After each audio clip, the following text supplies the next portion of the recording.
জানুয়ারি আমাদের ভারত মাতার বীর সন্তান নেতাজি সুভাষচন্দ্র বসু উড়িষ্যার কটকে জন্মগ্রহণ করেছিলেন। তার বাবার নাম ছিল জানকীনাথ বসু, মায়ের নাম প্রভাবতী দেবী। এরা 9 জন ভাই বোন ছিল। তার মধ্যে ছিল ষষ্ঠ 6 নম্বরে। এবং এই নেতাজিকে তার মা সবচেয়ে বেশি ভালোবাসতেন এবং তাকে ছোটবেলায় ওর নাম ছিল সুবি, সুবি বলে ডাকতো। নেতাজি খুব দৃঢ় প্রতিজ্ঞ ছিল। যখন ও 5 বছর বয়স হয় তখন ওর বাবা ওকে ওখানকার এক ইংরেজ মিশনারি স্কুলে ভর্তি করার।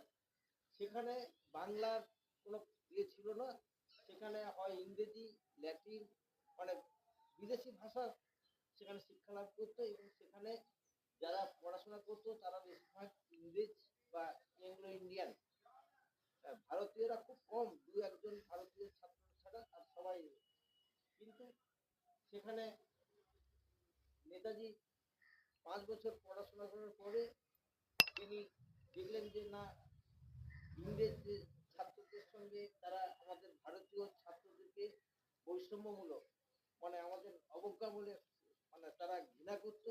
তখনই তাদেরকে তোমার এখানে পড়াশোনা করবে না বলে করে তারপরে তাকে ওখানকার বাংলা মাধ্যমে স্কুলে ভর্তি করা। সেই স্কুলে বাংলা, সংস্কৃত, ইতিহাস, ভূগোল, বিজ্ঞান এগুলো পড়ানো হয় বাঙালি, মানে ভারতীয় ভাষা। কিন্তু নেতাজি তো বাংলা শেখেনি, বাংলা জানে না, সংস্কৃতও পারে না তখন।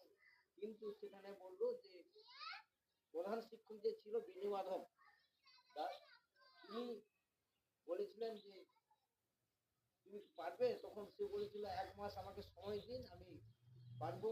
সে 1 মাসের মধ্যেই সে বাংলা ভাষা এবং সংস্কৃতিতে খুব জ্ঞান অর্জন করে। এবং দেখা যায় যে বাৎসরিক পরীক্ষায় দেখা গেল যে সেই ইংরেজি এবং সংস্কৃতে 100-র মধ্যে 100 পেয়েছিল। তখন প্রধান শিক্ষক সংস্কৃত টিচারকে বললো যে কি করে আপনি 100-র মধ্যে যদি বেশি নাম্বার থাকতো তাহলে আমি আরো বেশি দিতাম। মানে সব প্রশ্নের উত্তর তিনি নির্ভুল ভাবে দিয়েছিলেন। তার মেধা শক্তি ছিল। সেখান থেকে তিনি পাস করার পর, এন্ট্রান্স পাস করার পরে কলকাতার প্রেসিডেন্সি কলেজে ভর্তি হন। যেখানে পড়াশোনার সময় তিনি দেখলেন যে যারা অধ্যাপকরা ছিল তারা বেশিরভাগই ছিল ইংরেজ, কিন্তু তারা ভারতীয় ছাত্রদেরকে নেটিভ বলে, মানে কাপুরুষ বলে তারা অবজ্ঞা করত। তিনি তারই প্রতিবাদ করেন এবং একবার ইতিহাসের অধ্যাপক হোটেল সাহেবকে, যে যখন পড়া মানে ক্লাস করার পরে যখন নিচে নেমে আসতেছিল সেই সময় তাকে মানে সিঁড়িতে তাকে ধাক্কা দেয় এবং সে পড়ে যায়। এবং তারই প্রতি তখন বিচার ব্যবস্থা হয় এবং তাতে দেখা যায় যে সেই